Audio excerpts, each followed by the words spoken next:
I was asked also to speak a little bit about the game of eight, which is so fun. And I wanted to share, first of all, you probably are aware that Jyotish and I write this weekly blog, and every 2 years they collect them and they're published as a book. Well, the fourth one will be coming out. The first one was A Touch of Light. The second one was A Touch of Joy. The third one was A Touch of Love. And the fourth one, which will be the compilation for 2019 and 2020, is A Touch of Peace. And we sort of half humorously, Jyotish and I said, well, we'll work our way through all the 8 aspects of God, and then probably we'll be ready to go to the astro world. So whether that's true or not, that was a little joke. But I have a confession to make. All these aspects of God are so meaningful to me that I didn't want to be limited by picking one.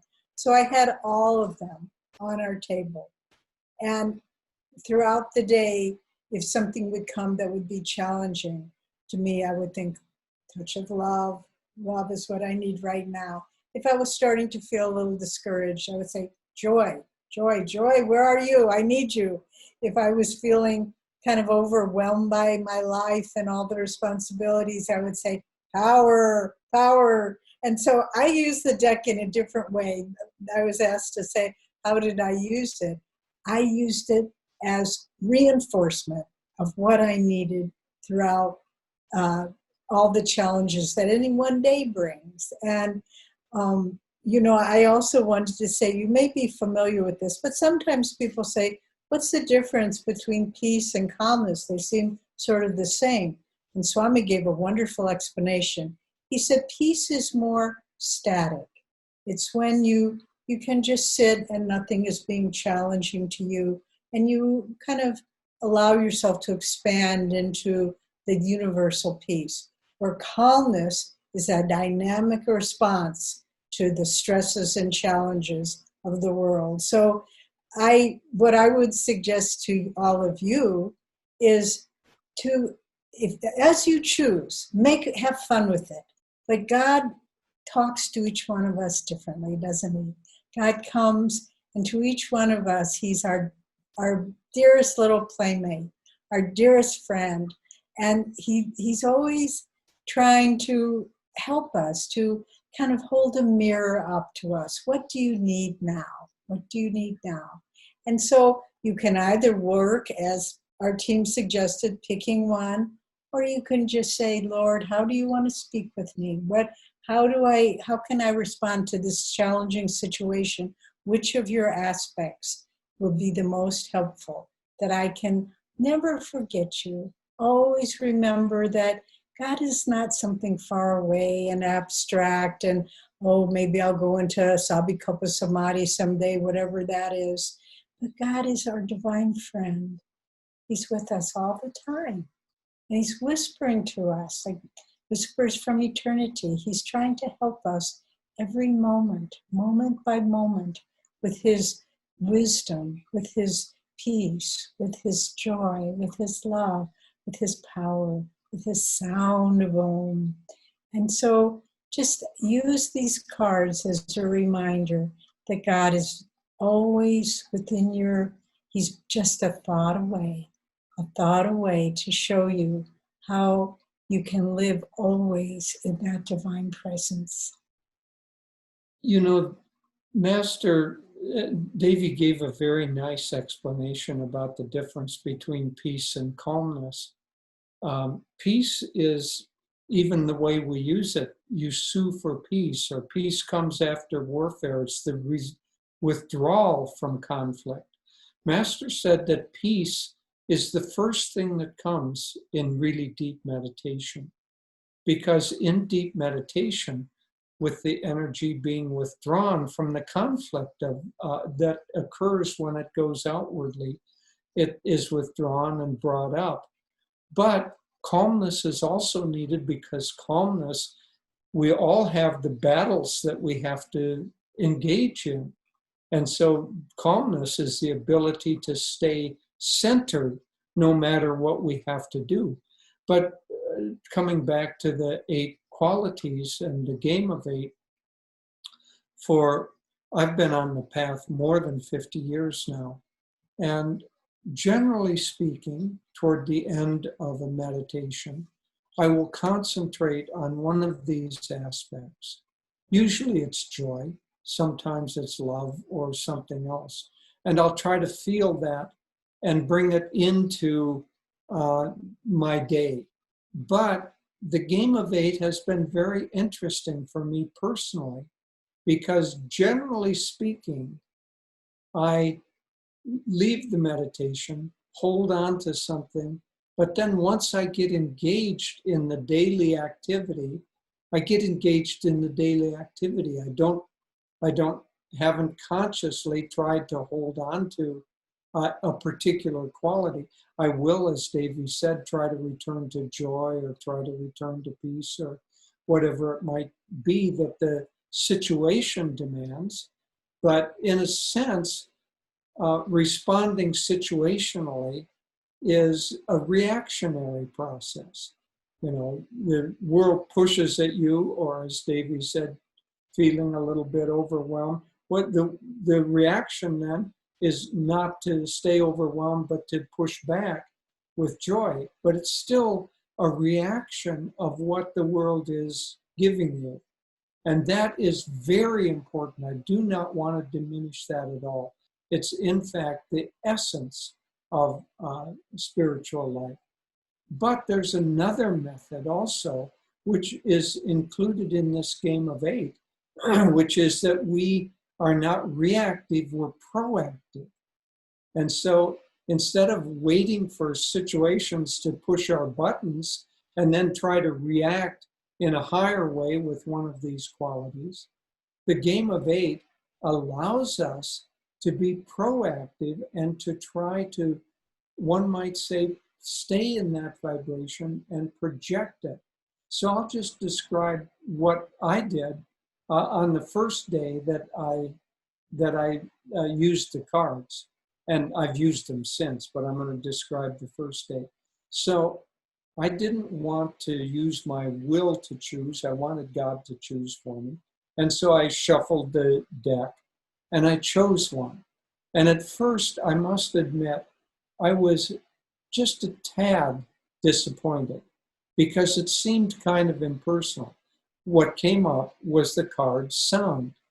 Now, in meditation, I almost always, during a meditation, am engaged in the technique of listening to Om, or with our second Kriya, we do that specifically. So I definitely tune into sound during meditation, but I think I was hoping for something like wisdom or peace or joy. Well, one of the more kind of obvious traits of a personality, whereas sound seems kind of impersonal. So, but at any rate, that's what God sent. So what God gives, you take. And so I began working with sound that day. As I went for a walk, I began, instead of just walking, listening, trying to hear how many different sounds I could hear on that walk. And all of a sudden, the songs of birds came alive. And I became aware of how many birds are singing to me while I'm walking, but I'm not aware of it. Now, I didn't stop with just the birds. Of course, I knew that it was Divine Mother in the form of birds singing her song to me. And so I began to look at the various sounds that I heard during the day and then trace that sound back, not just to the various sounds of Om, but to Divine Mother, which produces this world out of the very nature of sound. And so it was and then I've gone on from there, but it was a very interesting experiment to be proactive with the qualities of God, as opposed to being just experiencing them in meditation, or as using them as a tool to react positively to the world environment. around us. And so I thank the development team for coming up with this splendid idea, the designers for carrying it out, and all of you for participating, because we've gotten some wonderful, wonderful comments on it. So we'd like to share with you now just a few of the many of you have sent in wonderful comments, and we'll share just a few.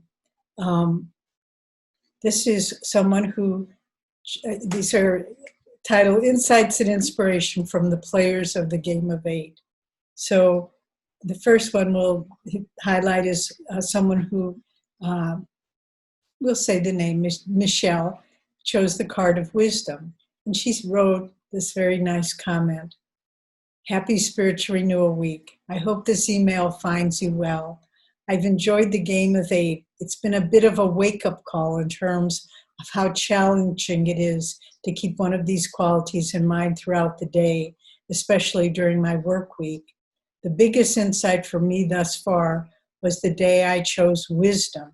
It occurred to me that when angry or frustrated at someone, the wisest thing to do is to be kind to them and love them. Joy and blessings, Michelle. Well, that's a wonderful comment, because sometimes we think of wisdom as very impersonal, like jnana, not this, not that, and kind of just this objective perspective on the world. But what Michelle has suggested, and it's very nice, is wisdom is a form of love. If you can see another person and really understand why they're acting that way, however outrageous it may be, but try to raise it to a higher level and just say, I understand. And then when you look at, of course, the highest expression of all this is the beautiful example of Christ on the cross.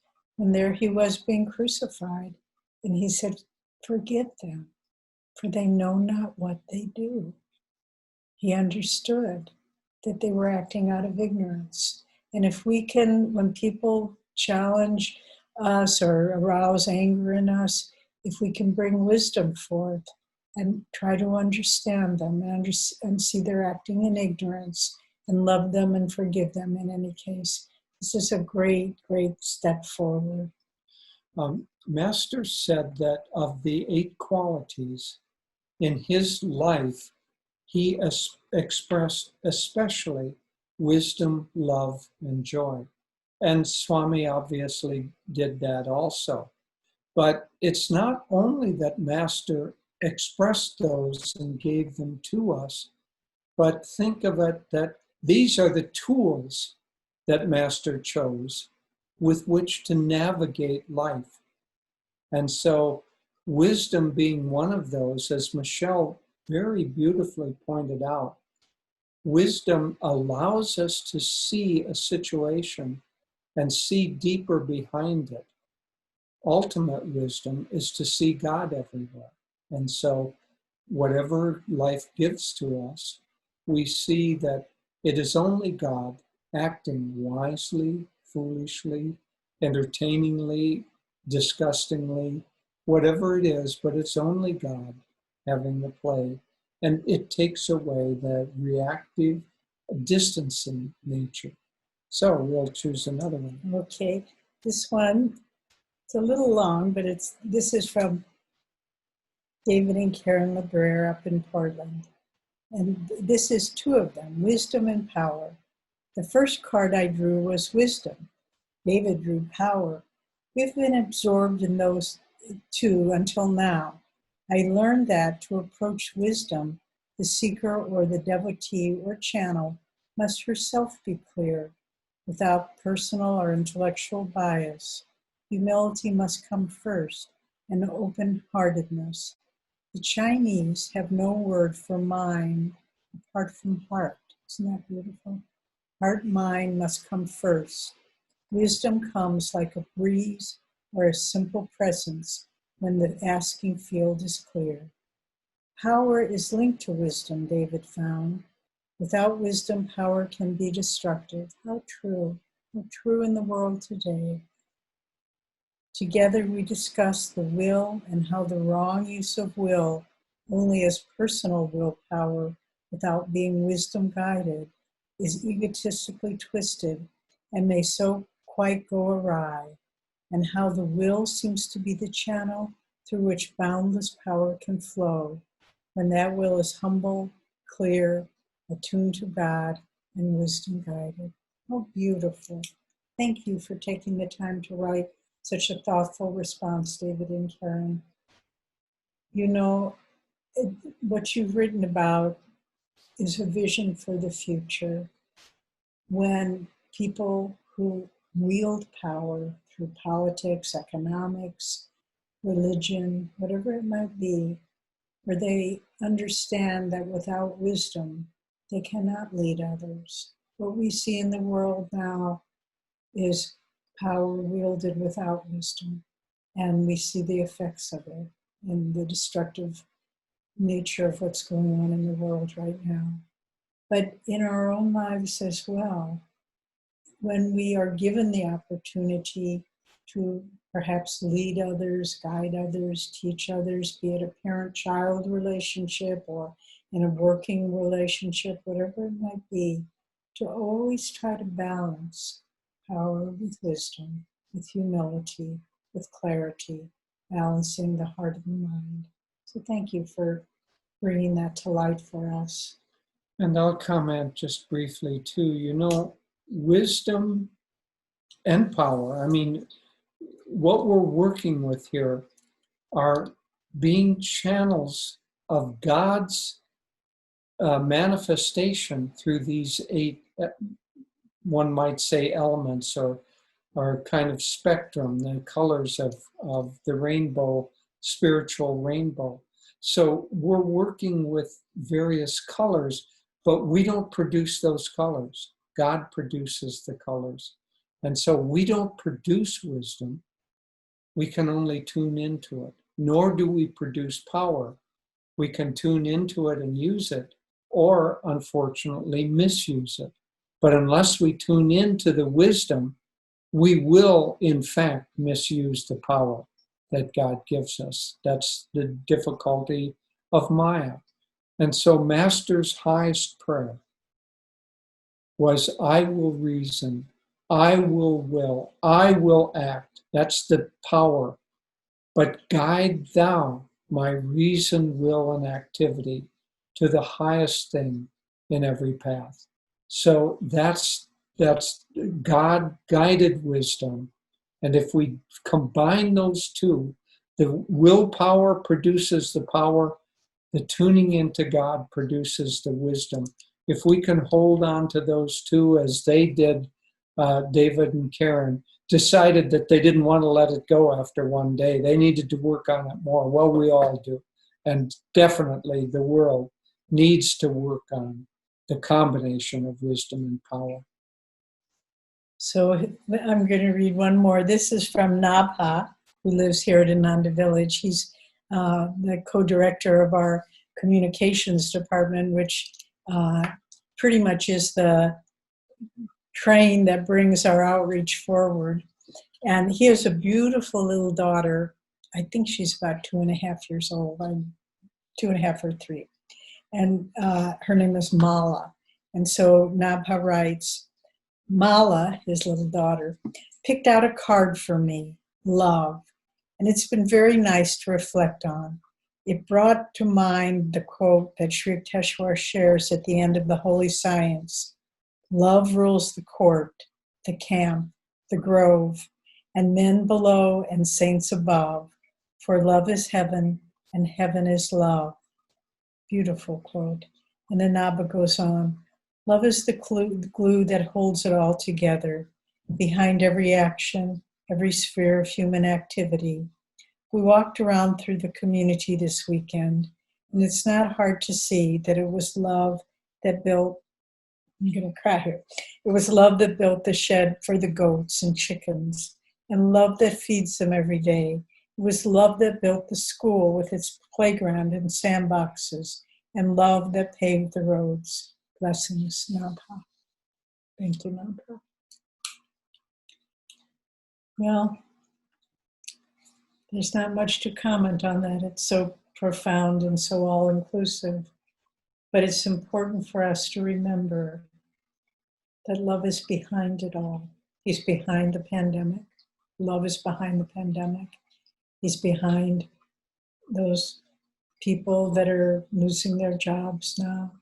Love is beneath it all to drive us to, or draw us, I should say, to remember that this material world will never provide what we're looking for, that the love, the fulfillment, the security, the happiness, it only will be found the more and more we tune into God's loving presence, and to try to see that presence behind the face of every person, to really try to see it behind the face of the angry, dominant policeman, behind the face of the irrational, erratic political leader, to try to see it behind the face of the humble, exhausted healthcare provider working with, trying to protect people who are ill. Just try to see that love because it's there. See it behind everything. I'll just add briefly that,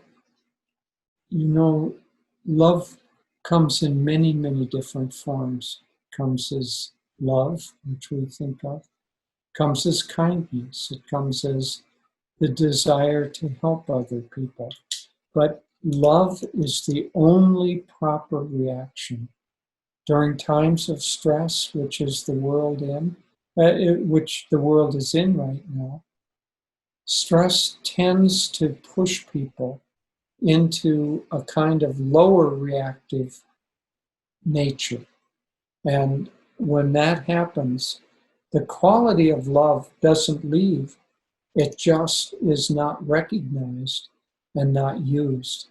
But you and I have a higher responsibility. We cannot allow this time of stress to stop us from being channels of love to the world. The very fact that you're here today is an expression of your love. The very fact that you want to help a great work like what we're doing that helps so many other people is an expression of love. And that is the antidote to the problems that we face now. If that power, the power of love, can increase sufficiently, all the rest of this stuff will vanish as if it had never been.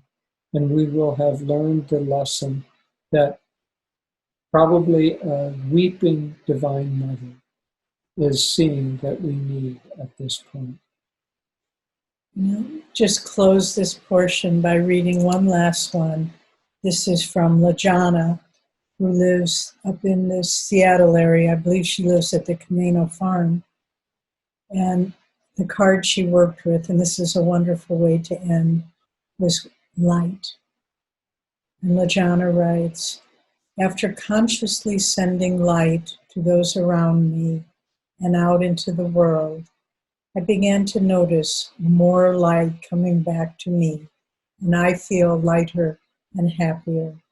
The world needs so much light right now. Thank you for sending this message to us. Another aha moment of our lives. Love and Master, John. So I think we'll end now with visualization and prayer. Let's now close our eyes and holding within the beauty of the qualities of God. Let each one of us think of the quality that we ourselves have been working with.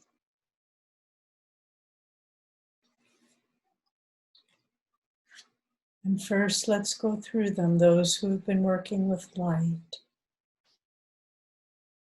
mentally send light out into the world. Those who have been working with joy, fill your being with this quality and send it out, project it from your spiritual eye out into the world. Those who have been working with peace, feel it within you, hold it at your spiritual eye, and project it out. These are like the beautiful facets of a diamond. Those who have been working with love, feel the energy in your heart center, lifting it upward, projecting it out into the world. Those who are soldiers in the army of calmness, feel that quality filling your being and project calmness out into the world. Those who have been working with sound, listen sensitively in the right ear. Feel the sound of the cosmos vibrating within you and project it outward. Those who have been working with power, feel the strength and vitality of the life force within you and project healing energy and power out to the world. And finally, those who have been working with wisdom, center yourself, heart and mind, and project that out. Lifting the minds of people everywhere to act in attunement with God and His laws. And now let's mentally feel our unity. All these aspects of God are like facets, as I said, of a diamond. Feel our unity, the light and power and love and calmness and peace of that diamond.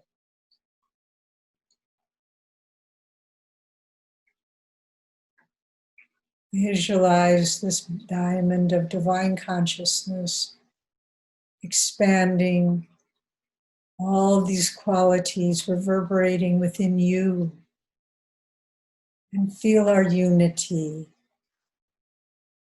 as disciples of this great master, Yoganandaji. Feel our unity in living in divine awareness and sharing that divine awareness out into the world. And let's rub our palms together for slowly and then ever more rapidly feeling the energy of these qualities, filling the palms of our hands, lifting our hands. And let's chant Om and project outward into the world the divine qualities of God.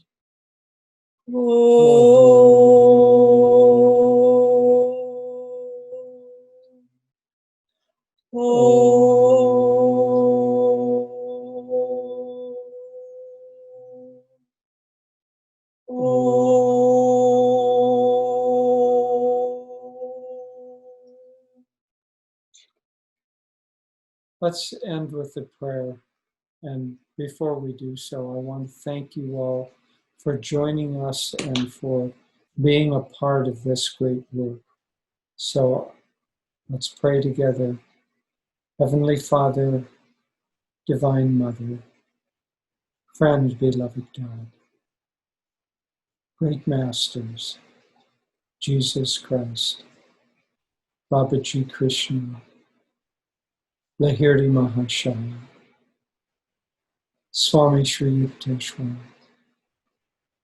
beloved Guru, Paramahansa Yogananda Ji, saints of all religions, beloved Swamiji, we humbly bow to you,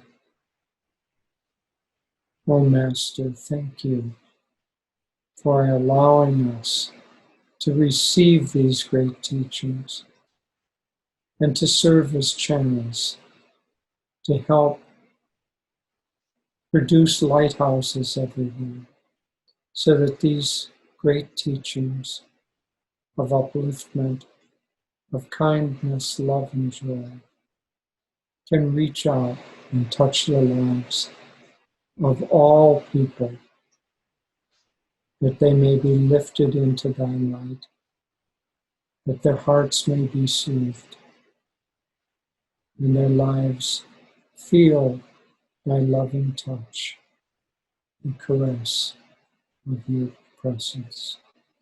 Amen. Peace. Amen.